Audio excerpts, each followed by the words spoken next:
Relevant test in fertility treatment, यानी कि कौन से टेस्ट फर्टिलिटी ट्रीटमेंट्स में या फर्टिलिटी में इम्पॉर्टेंट है। आजकल बहुत कॉमन हो गया है, कपल्स हमारे पास आते हैं और उनके पास सारे टेस्ट होते हैं जो कि मोस्ट ऑफ देम हमारे काम के नहीं होते हैं।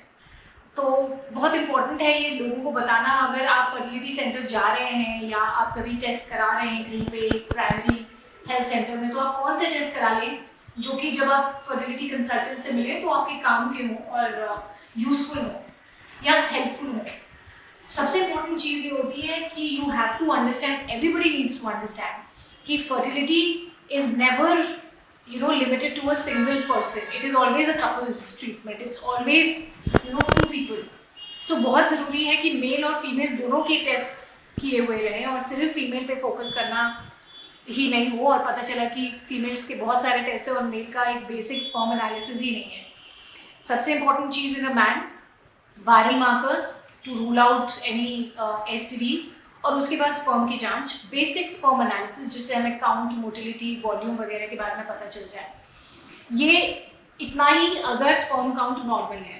अगर अब नॉर्मल है या काउंट कम है या इजू है तो फिर थोड़ा सा और इसमें डीप जाना पड़ता है। But the most basic is sperm analysis, blood group and viral markers for the husband.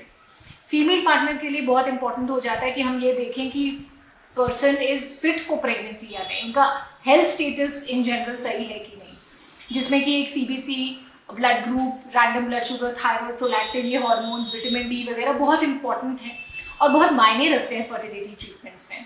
Third चीज़ होता है ओवेरियन रिजर्व टेस्ट्स, यानी कि ओवरी में कितने अंडे हैं, ओवरी की क्या सिचुएशन है, जिसमें हम day 2 test FSH, NH, E2 और AMH anti Mullerian hormone recommend करते हैं, और एक अल्ट्रासाउंड, बेसिक अल्ट्रासाउंड जो कि बहुत इंपॉर्टेंट होता है।